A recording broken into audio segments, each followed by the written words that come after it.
Hi, everybody. Welcome to God's Good Table YouTube weekly show. It's another very sunny Wednesday afternoon, and I'm coming to you here from Northwestern Virginia, where it is definitely winter.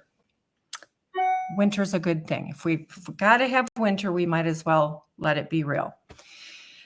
Today, I'm really excited. I've been looking forward to this program for quite a while now. Today we get to talk with Gayle and Thad Montgomery of Melvin's Farm to Fork in Wirtz, Virginia, little tiny town in Southern Virginia.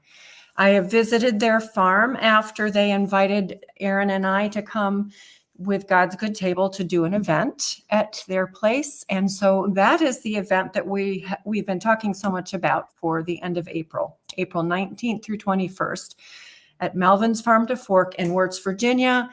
Aaron is dropping links in the show notes. And of course, you can visit godsgoodtable.com to learn more. But for right now, let's have Gayle and Thad join us. Our connection is a little bit weird, so hopefully everything and everyone will come through. There they are. Guys, can you hear me? We can hear you just fine.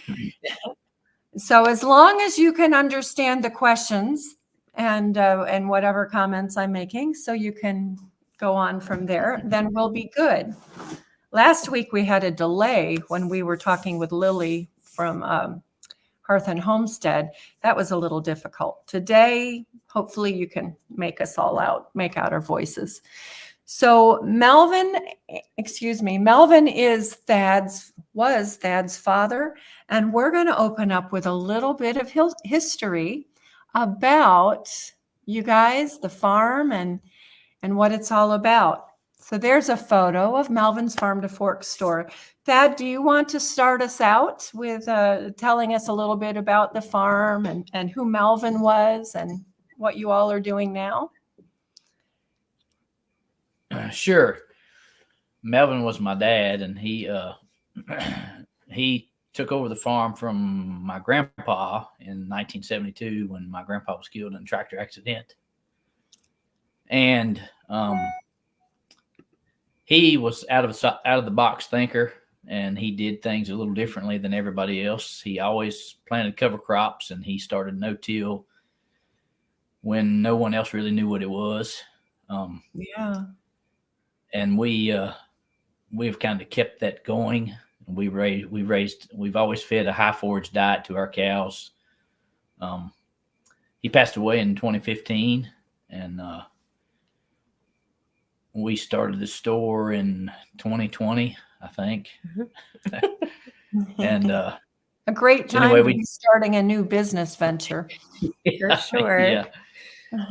Yeah. So anyway, I've essentially been in dairy all my life, and that's what I've learned how to do. I just can look at cows and tell you all sorts of things about them just by seeing how they stand and what they do. Yeah. It's just kind of my expertise. Yeah, that's really neat. I have a friend, Steve Campbell from Fairchild's Vinegar. His business card is actually a photograph of a cow, and it's laminated, and it has lines drawn on it so that you know what you're looking for. Without that, but I think it's really cool because a cow is not a cow is not a cow. That's right. Yeah, so your dad had that figured out along with a few other people early on, but just a few. And now you're carrying that on. And Gayle, you also came from a dairy background. I have a photo here somewhere. There we go. Whoops. There's a photograph of your family farm.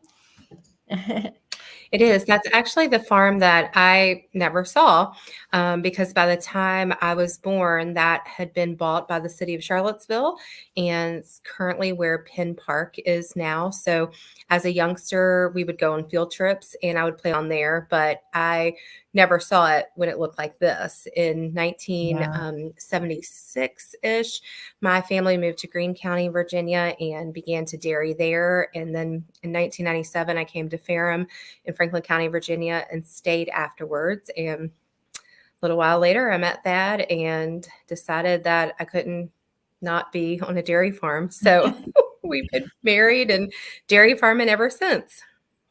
That's really neat. Now, your family, were they conventional dairy farmers, or were they?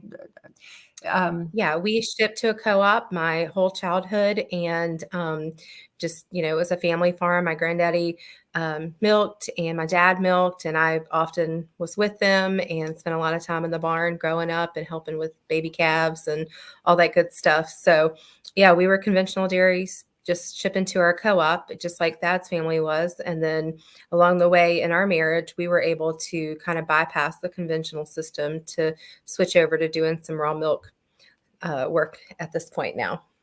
Good. And probably, Gayle, a lot like me, I didn't grow up on a dairy farm, but I grew up in America's dairy land. Mm-hmm. And when I was young, cattle were not kept in barns, and they weren't fed cottonseed meal. They were on pasture. So I'm guessing that's what you would have seen growing up also. Absolutely. Yeah. So then when you met Thad, the concept of pasture-based and rotational grazing was not a new thing for you, I guess. It wasn't super new to me. And the longer we dated, and then when we got married, I realized that I was married to somebody who is kind of a dirt nerd. He loves all things soil-based. If we were taping in our bedroom, which would be awkward, but if we were, on his nightstand, there's books about dirt. And so that's his passion. He loves healthy soil so that we can produce healthy animals, so that we can have healthy people, which all makes perfect sense. It does make perfect sense, but most people don't understand that. I think to be a really good farmer, though, you do have to be a dirt nerd, don't you? Because you have to understand that whole process. You have to understand that it's all connected. I oftentimes tell people that not only are we what we eat, but we are what we eat eats. And we are what we eats. There's a long chain, isn't there? It's all connected. There is. So, but in the early days, even with sending milk off to a co-op, it would have been pasteurized, but I'll bet you guys both were drinking milk from the bulk tank. Always. Right. Yeah, both families. Always. Yeah. Like most farm kids. And you didn't get sick from that milk, did you? No. Never, ever.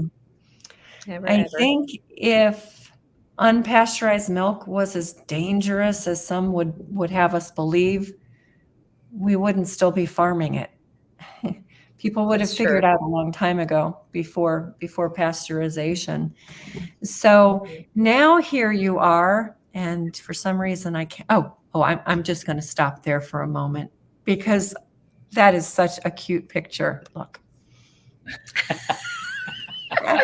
It's adorable. Yep. There we go.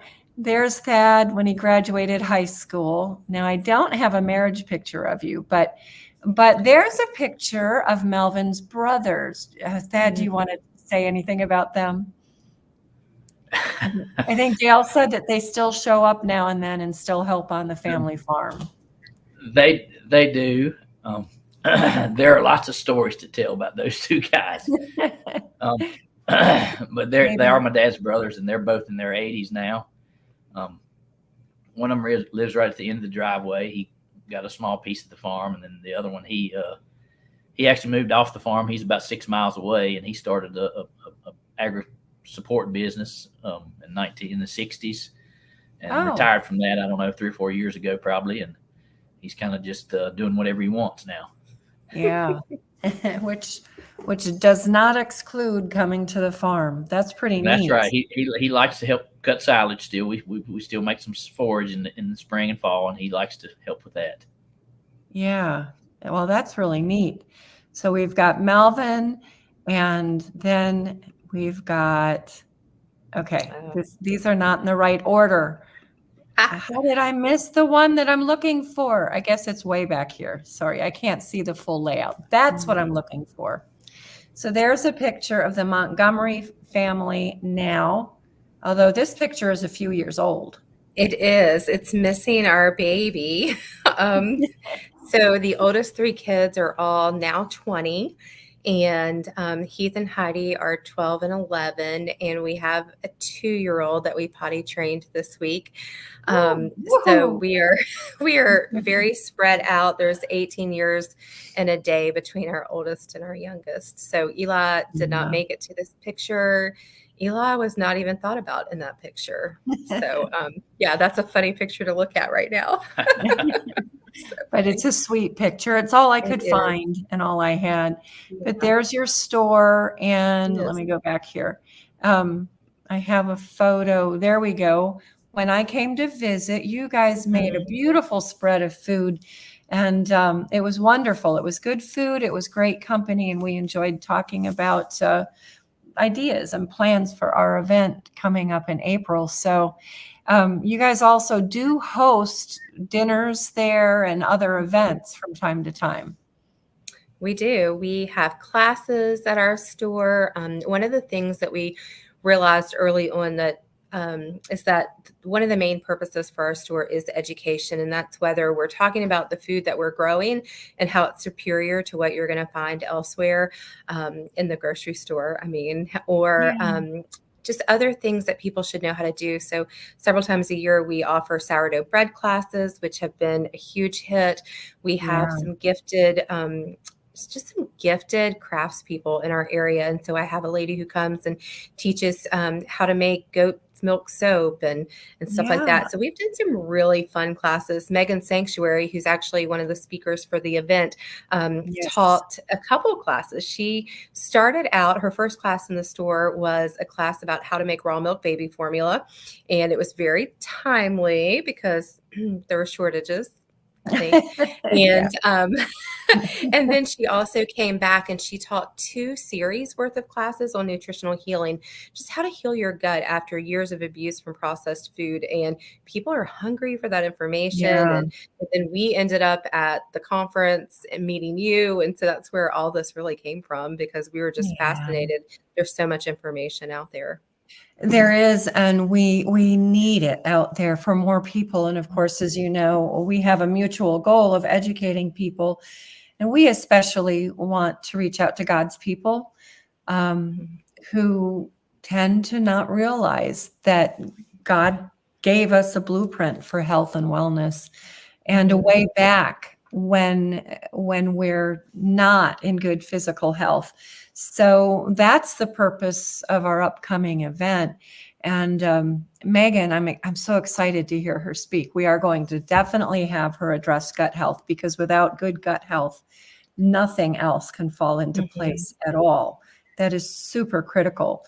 So I'm excited for her to speak on that, but several other topics as well. And I did not insert slides of our speakers, but we'll do that at a later date. We've got Megan, and we've got Stephen Hussey, and we've got our midwife, your midwife. My midwife, yeah. We haven't talked about home birth and all of that, but Karen Winstead. So we have a lot of neat topics, but every topic that we will talk about are things that you deal with on the farm, whether preventatively or like having a home birth. Not that everyone has to have a home birth, but that's a topic in and of itself. And it's something that we're really going to delve into, just natural birth in general, as well as home birth. Gayle, how many of your children were born at home? None of them at home, but I did use Karen during our last birth at the birth center. And that was a new experience for us. We had done all the hospital births, and not that we had horrible experiences. We didn't really, they weren't bad. It was fine. It was fine. But we started looking into it. Karen was one of our milk herd shareholders, and we just thought, maybe we should just do this. And so we talked to her for a long time about it, and just absolutely loved it. And if we weren't as old as we are, and if we thought about having more, which we haven't, we would do it again with Karen because the experience was fantastic. And I will proudly say that naturally and in the birthing center, I gave Pound to a 10-pound, 2.8 ounce baby after giving birth to lots of other smaller babies. And I had him at 7:55 in the morning and was home in my own bed by 4:30 that afternoon. Yeah, that is absolutely amazing. Yeah, it's great. Yeah. Most of our children were born at home. Some were born in the hospital, but we always had a midwife at home. And then most of our grandchildren are either home births or birth center. And we have one right now who's expecting in late July. And she'll use a birthing center for the second time. So, but the whole approach to birth is so different than the mainstream medical paradigm that makes you afraid of every little thing. And having a 10-pound plus baby, and that in a hospital setting in and of itself would have probably set off some red flags and alarms, and you might not have had the same outcome that you did. But I want to say that just the fact that you all work together on the farm and you're eating a nutritious, and I mean truly nutritious. Sally, I think, coined the term nutrient-dense diet with the Weston A. Price Foundation. And that's different than nutritious because it actually means you're getting good nutrition into your bodies to support everything, including the building of strong, healthy babies. Right. But you all are also actively working on the farm. The kids all have a role. Yeah. One of our oldest. Right. Yeah. We have Eli's 2. So he travels out and works with Dad as often as he can. And then Heath and Heidi both help with eggs and in the store and just whatever. I mean, they both can drive the tractors very well. And then the twins, one worked for us full time for a couple years and now they flipped and she's working off farm to try that out. And the other one's back home and she's working full time for us. So she's out milking as we speak. And the twins have worked hard for us for a long time. I think they were probably about 16 the first time we left home for about 8 days. And they ran things while we were away. So. Yeah, that's fantastic. I mean, our kids could do that, but we had a homestead. We didn't have a working farm and a herd share. So that's pretty impressive. I'm always encouraging parents to realize and know and push their kids that the kids can do far more than what most people ever think. And it's so good for them to work. So now you have a multi-generational family farm. And what is your home and farm life like?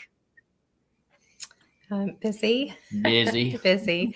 So we, Heath and Heidi are homeschooled. And so that's a couple days a week, putting in some hours towards school. The farm store is open 4 days a week, but it's more like a 6-day-a-week job, just dealing with inventory because we do carry a lot of our own products. We carry beef and pork and eggs that are produced here on the farm. We have a honey vendor that produces honey here on our farm, but we also carry 43 other local producers' products in our stores. So spent a lot of time working with inventory. We just got trout in and that's local. It's fantastic. And fresh lettuce came this morning from one of our local producers because he's hydroponic. And so we carry his product all year round and we just stay really busy. And that has like nothing to do with the dairy side of things. There's still cows to milk twice a day and feeding and fixing all the things that break down from time to time and just a lot of everyday maintenance stuff. So just a pretty jam-packed life, really. Yeah. Lots of stuff to do on a regular basis. And it will never, you don't have a day off. You don't even get a snow day. We had a couple of snow days here, but you don't get a snow day. Yeah. you're managing, I'm trying to get a little bit more out of the sunlight here. You're managing a herd share program on your farm, which someone else now owns. And I know that that was a big transition for you. But that takes some of the heat off or some of the load off your shoulders, even though you're managing all of that, right? Yeah. So Thad manages the cows, and he does the milking and the caring for of those animals. Sweetland Farm owns the cows. They handle all the delivery of the milk to 30 plus locations in the state. We're serving about 1,500 families in Virginia with raw milk through that program. So the owners, Robbie and Aaron Lisenby of Sweetland Farm, they handle all the people and the marketing and all the delivery and testing of the milk, all the important things. And then we're just kind of like the back end people. That's the herd manager. It's probably the easiest way to describe that, which is totally different than anything that either one of us grew up, because a co-op markets for you. And so it's just a different ball game. It's a completely different ball game. Why do you choose to do this? All of this and keep up this busy life? What is it that keeps you going? Well, Jesus keeps us going. Yeah, for sure. Yeah. So the herd share is actually the ability to get the nutritious product that I have historically always produced into the hands of the customer. Yeah. You know, what has happened in large scale animal agriculture, I mean, commodity agriculture, not just animal agriculture, and commodity agriculture is there are so many players in it after it leaves the farm gate that the product is unrecognizable when you go to the grocery store to buy it. Yeah. From my perspective, you know, what I produce is not the same thing that ends up in the store. Even in milk, you know, they just pasteurize. You say, well, they just pasteurize it, but it's not the same. It doesn't have the same flavor. It doesn't have the same texture. It doesn't have the same nutrient profile if you tested it. And so, in order to kind of get a hold of those things, the only solution that I could come up with was this herd share deal, because that's the loophole that Virginia allows to have happen. You know, you can consume milk and a lot of other cow. states. Yeah, you can consume milk from your own cow, which means that if you own a part of a cow, even if someone else does all the work, you still can consume the milk from it. So that's how that all works. And so anyway. When Robbie came along, we partnered. We kind of started working together, and he brought a significant amount of herd shares with him, and we have grown. I mean, it's just been unbelievable how much our growth has been. And it goes back to what you talked about a little bit earlier about, and like Gayle said, the dirt nerd that I am is the fact that everything that God has created is relational.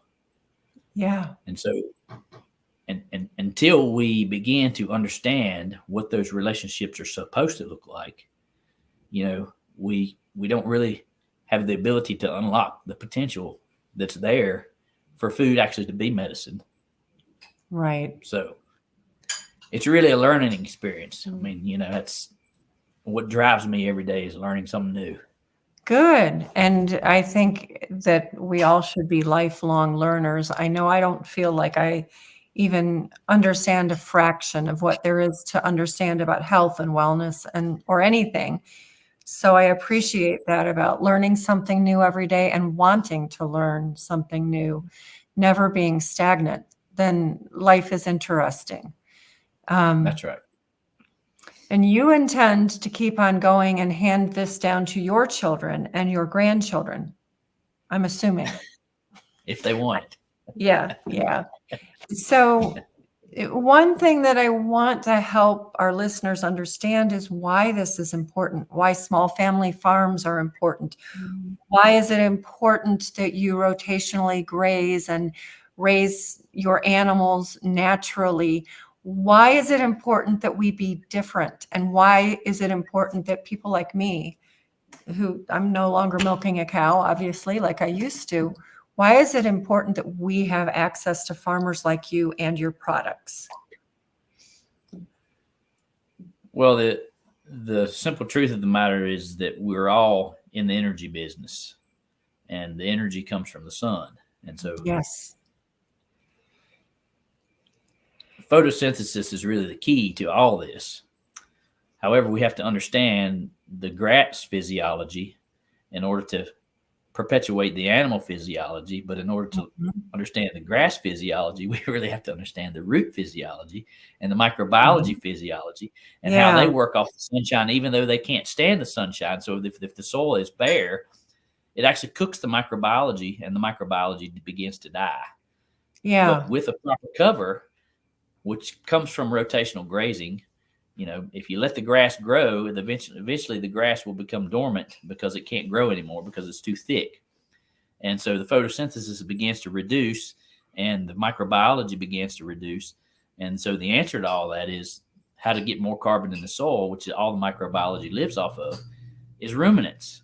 And so ruminants is what creates the ability for the grass to continue to photosynthesize year after year after year after year after year, and actually get better each year if you do the proper grazing management.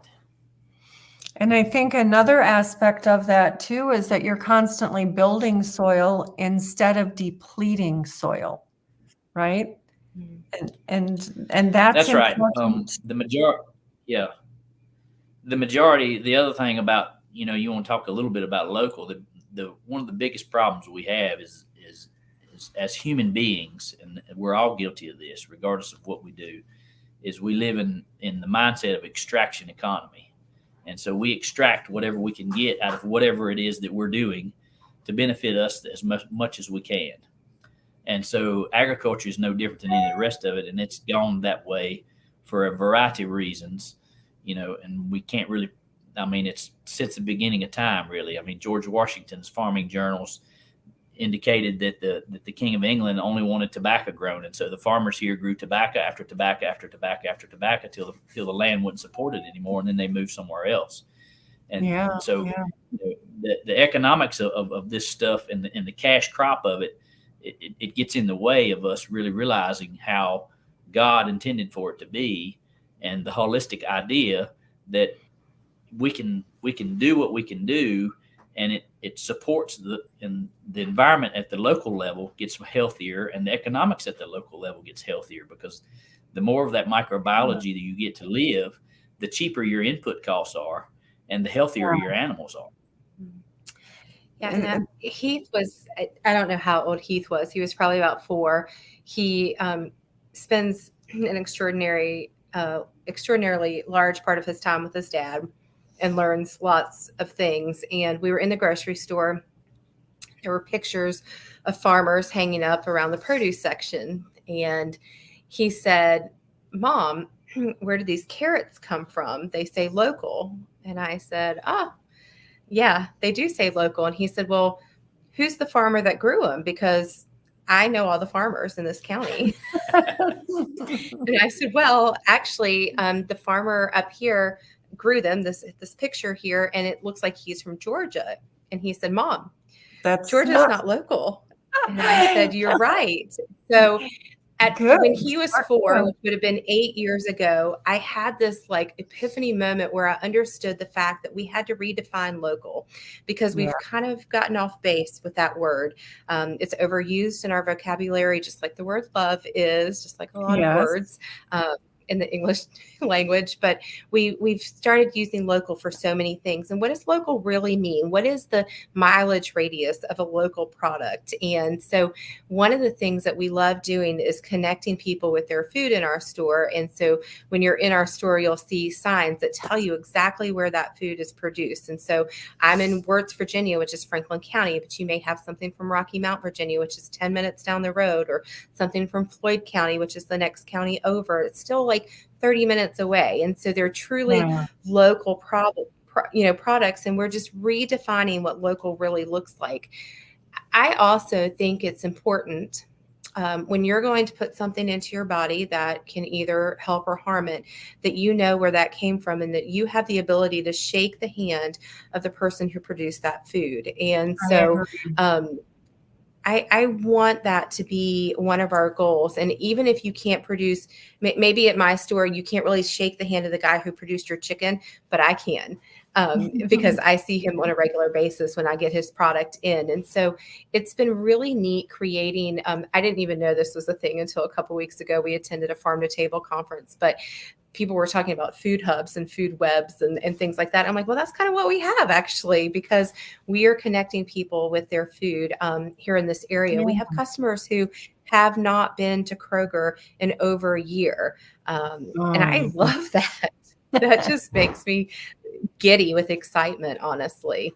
Yeah, I think that is chickens. fantastic. Yeah. You had lots of good photos to steal. So including they are fun, aren't they? Yeah, they are.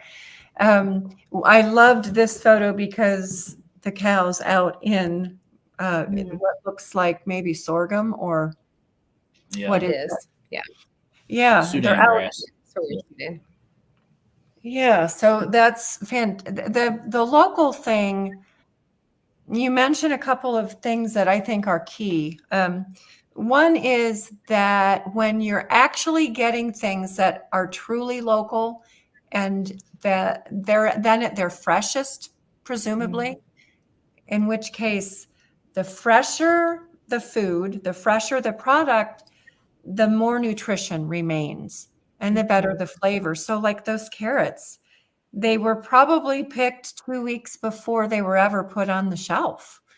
Whereas right. in your store, if you have something, produce, it's fresh. Yeah.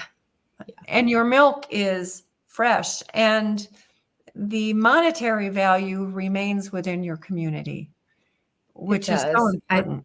Yeah. Yeah, I don't know how long ago it's been, but a number of years ago, there was kind of a study done. And it was found that in our county, which used to be about 135 dairies deep, and now we're down to 35 dairies. So a huge drop, which is very typical. It's happening all over the place. But at that time, the statistics showed that if a dairy farmer milks cows in this county and he got his paycheck, that he was likely to spend that check 7 times over in this county. If we go to our local farm and we buy our food, that's the kind of economic impact we're going to see. Whereas if we go to the supermarket, Walmart, the money leaves immediately. And so we're driving our own economy when we choose to support local food sources. And one of our speakers at the event at your place, Daniel Austin, he's going to address that in a talk that he'll give, a keynote talk that he'll give on Saturday. He's going to, and he and I have talked about this and we've talked about this, but he's going to go through how everything that you do, every place that you put a penny or a dollar has an impact somewhere. So do we want to impact those around us locally to benefit our community, or do we want most of the money that we spend to go into big corporations like Kroger or Martin's or, whatever? I do happen to like to shop at Wegmans. We have a Wegmans. They have the best produce around here, and it is local. It's mostly coming from Pennsylvania and Virginia. So otherwise, I like to shop at we have a farm stand at the bottom of our mountain, and I buy a lot there. As a matter of fact, for lunch, we had a round roast that I purchased from him. So my dollars, I try to keep local as much as possible. Wegmans, I do like Wegmans. They're regional. At least they're regional. They're not a multinational corporation. But if we can spend most of our food dollars as well as product dollars, work that we have to outsource or materials that we need, if we can source that from people around us, then that helps those people directly financially to keep on going. Yeah, I think another thing to kind of always keep in mind with buying your food locally, we on a regular basis talk about the expense of that. What does that look like in everybody's budget? Because food is a very expensive thing right now. But historically, Americans have paid very little for food. We have one of the cheapest food sources around the world. And I think one of the things we have to remember is that we have a choice. Always there's a choice. We can pay for it on the front end or the back end. We can pay for it up front with good food, or we can pay for it in the back end with pharmaceuticals. And I think the statistic from last year is that big pharma made $1.7 trillion. And that sounds to me as if they would like to keep customers versus finding a cure. And so we just have to kind of refocus our thinking on that, because I would much rather pay my local farmer, because I'm married to him, but I'd rather pay my local farmer than ever put more money into the padded pockets of big pharma. So. Yeah. And that's exactly what we do every time that we go to the grocery store or Costco. And I do go to Costco some also. There are things I buy at Costco, but I try to buy whatever I can locally first. The farm bill is something that a lot of people aren't really aware of how that works. But some years ago, probably 10 years ago, there was a little documentary, King Corn, I think was the name of it. I'm sure you can still find it. In King Corn, a couple of friends got together and they rented an acre or a few acres of land somewhere, I think in Iowa, and they planted corn.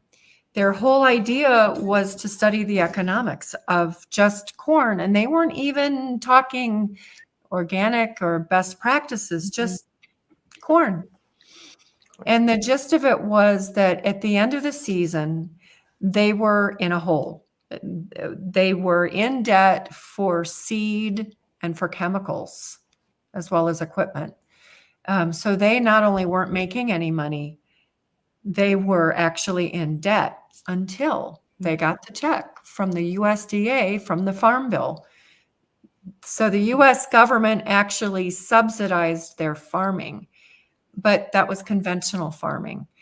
Most of the money from the Farm Bill actually goes to processing plants and big corporations like Archer Daniels Midland, like Kellogg's, all of those big names.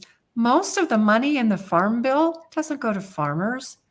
It goes to food processors. So yeah, our food is cheap because our tax dollars are subsidizing cheap, toxic food.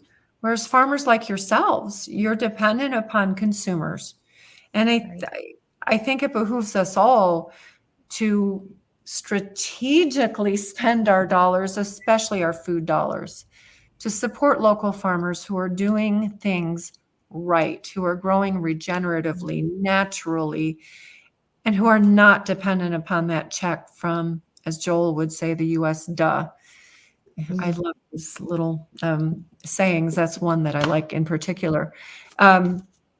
So yes, food can be cheap. However, it's pseudo food. It doesn't support health and wellness and well-being.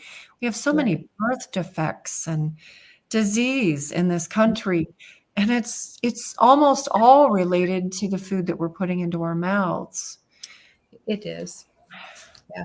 We have long worn a badge of honor in this country about cheap food. We call our girlfriends up and we say, oh, chicken is 99 cents a pound or whatever it is that we do. And really, we should probably go back to a childlike mindset and ask ourselves why. Why is food so cheap if it's cheap, and who's losing money?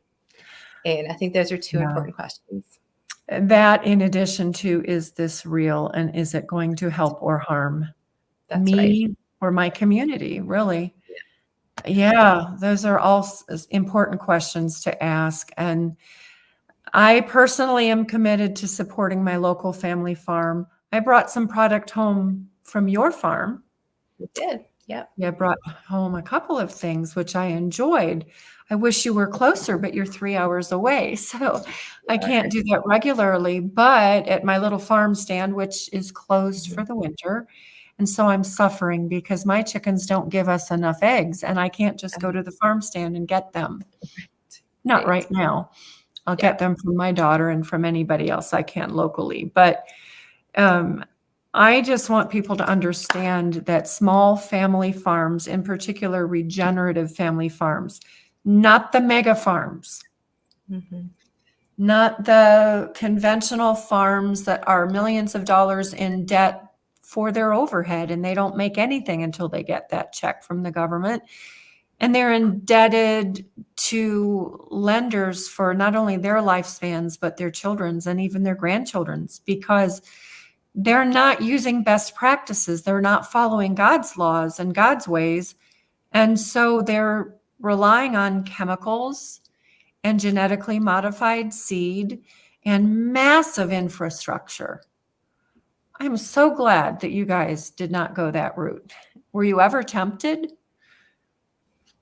Was there ever a point, Thad, that you thought maybe you should go bigger? Maybe you should put your cows under roof and start, harvesting, growing and harvesting feed, and then have to deal with the excrement instead of letting things just go the way they're designed? No, our cows have always gone out. That we've always pastured our cows to a certain extent. Economics kind of drives a lot of things, a lot of choices that you make, and that's kind of what happens to a lot of people. And again, it's back to the extraction economy. Yeah. Who's really benefiting from the practices that you choose? Is it really the long-term benefit of God's creation here, or is it the short-term gain of lifetime of one man or maybe a couple of generations of people? Yeah. It makes me really sad when I see people buy into the whole idea that industrial agriculture can feed the world and it's the best thing ever to come along the pike, and we all should be doing this. And then you have countries like Denmark trying to get rid of farmers in favor of bugs and vegetables, not grown naturally, of course.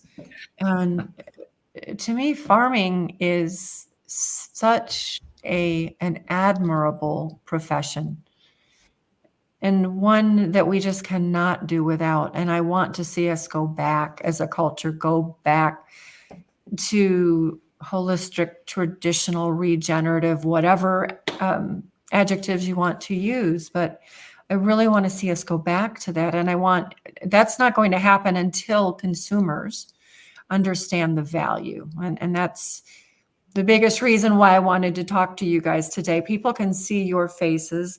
They've had some images of your life and your family. So I hope people understand that farmers matter. Farming and teaching and preaching are probably the best, most needed, and should be the most highly valued of professions, right up there with motherhood, which also is diminished today. But we've just got to do things right. We have a question about, is A2 bovine milk at $10 a gallon a good price? And Thad, I'm going to let you answer that before I give any input. It's a great price. So the A2 actually happened by accident. There's a long history on that. If you come to the conference and go on the farm tour, I will get into that with you, or maybe we'll talk about it during one of the sessions. But I think it's a great buy because it generally A2 of course helps with digestion, and so kind of just to summarize what happens is that there's in the A1A2 or A1A1, there's one or two links in the amino acid chain that are missing, and some people's bodies who are not a picture of health have trouble digesting that because their body doesn't know what to do with it because it's missing one or two of the links in the chain. Mm-hmm. A2 has the complete chain link.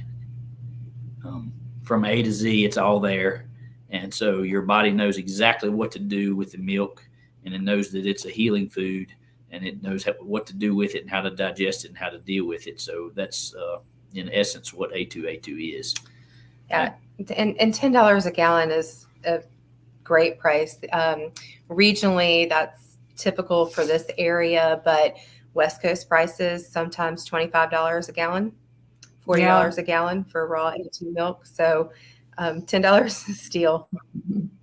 Actually, one of my friends in Tennessee, whom I'll probably have on eventually, they have a herd share, and I think theirs is about $18 a gallon right now, and they have a long wait list.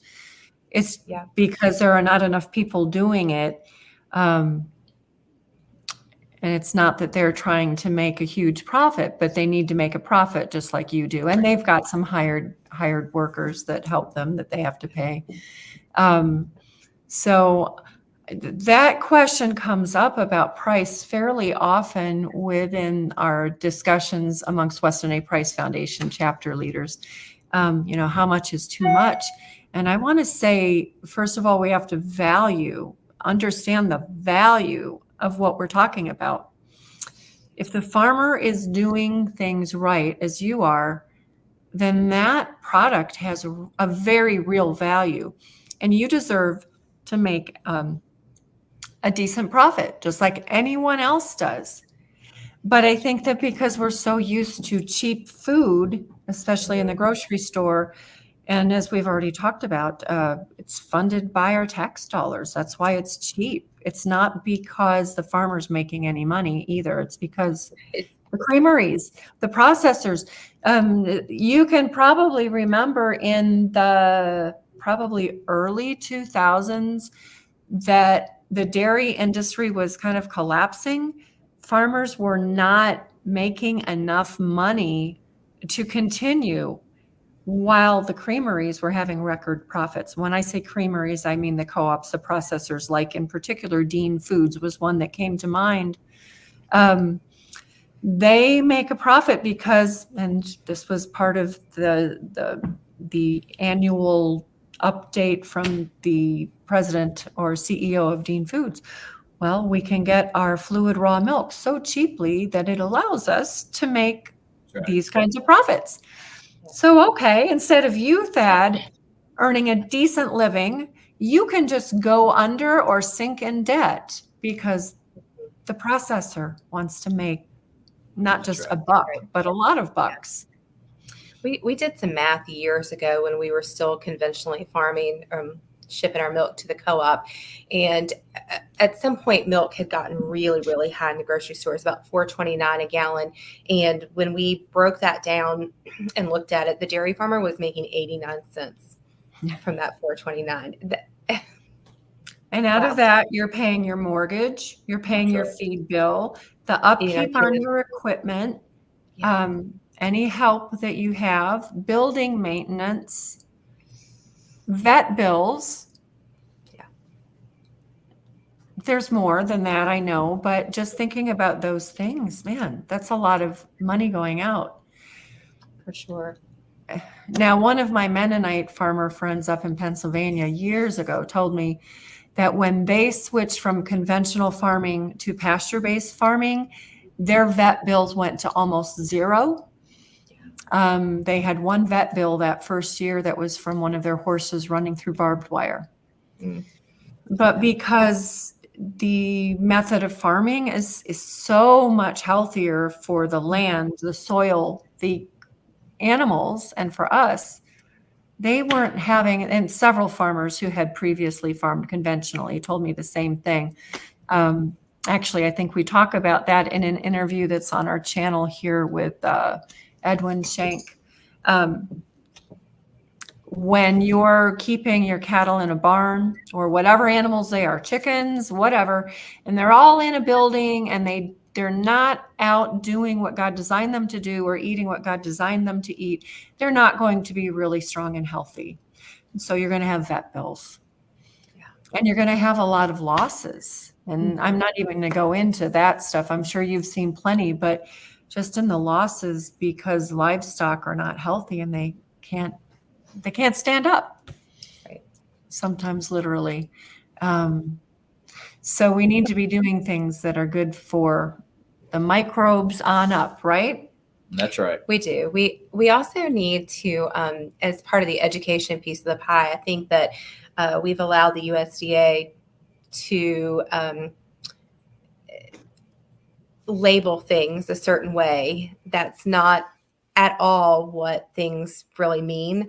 And Right. so, on a frequent basis, we have people who come in and they say, well, tell me about your eggs. Are they cage free?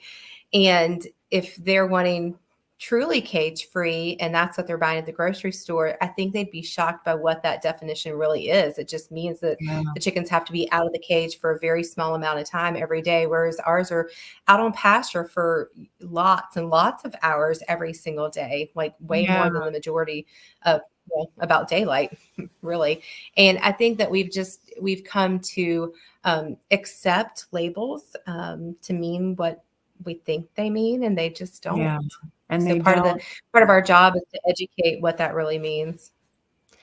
I am planning on doing a show in the next couple of months that is just about that very thing, truth in labeling, because there's very little truth in labeling. And what sounds... Yeah, organic is not organic. It's not all the same. And you talked about nutrient density. Sometimes you can buy something with an organic label and the nutrient density is going to be less than conventional because of the extraction. Again, it's about extraction. And so they have extracted, with their animals, the grass and everything else without adding anything back. And it's just, it's terrible. The biology. Oh, but there's a chemical for that.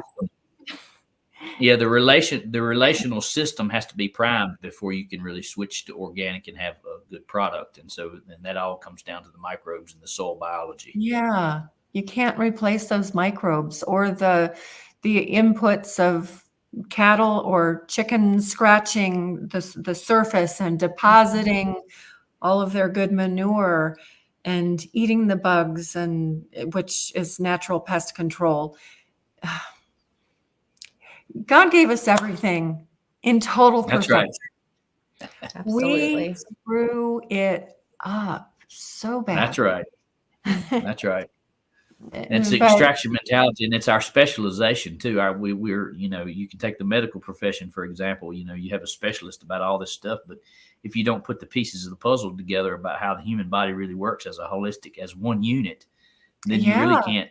You can't fix the heart, and you can't fix the brain. You can't fix the eyes, because they're all interrelated. And it's the same way in production agriculture. When we just have cows, we don't really have the ability to fix Mother Nature or the problems that we have until we add the grass, and we add the trees, and we add the chickens, and we add the pigs and the turkeys, and so that diversity is important too. Yeah. You're mimicking nature, which sometimes that term nature kind of annoys me. God created nature and everything within natural systems and all of that.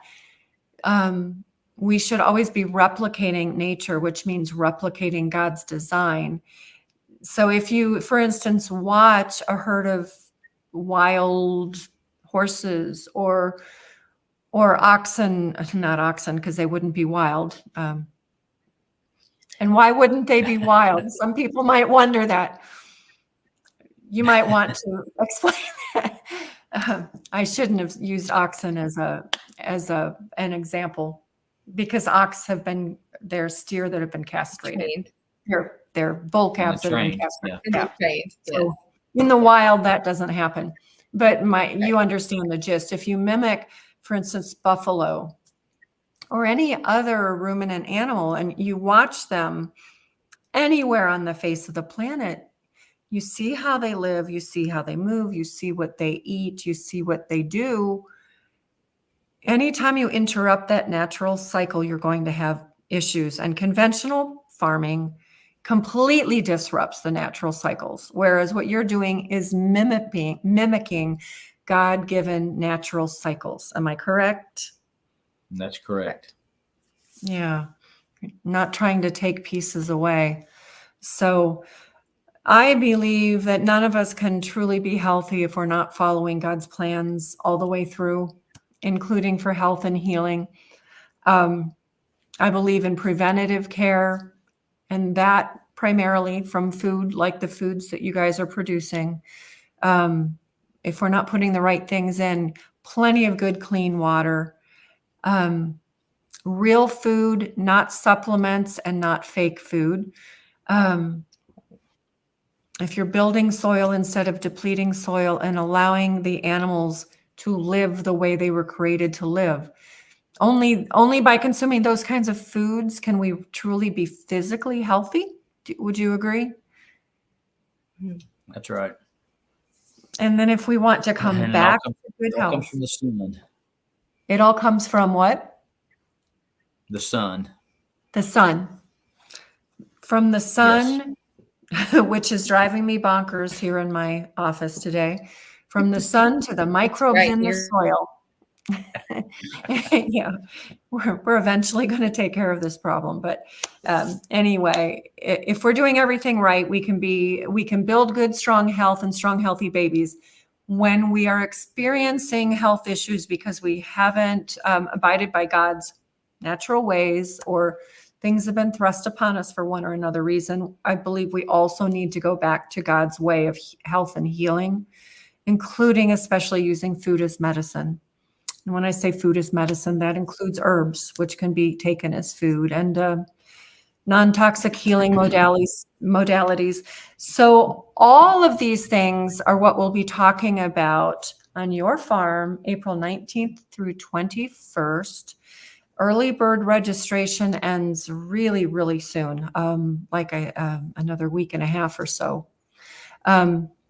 Erin will put a link in our show notes for that. But everyone listening, I hope you'll consider coming. We have 2.5 days of just packed information, really excellent, professional, articulate speakers, not just me. And we're going to just be covering a lot of really important things. And we are not going to be out in the cold and the wet if it's cold and wet. We're going to be undercover. We're going to feed you. And it's all, we're just very excited. It's all very exciting to us. And Thad and Gayle, we are super excited to be coming and being on your farm and working on this together and enjoying it together.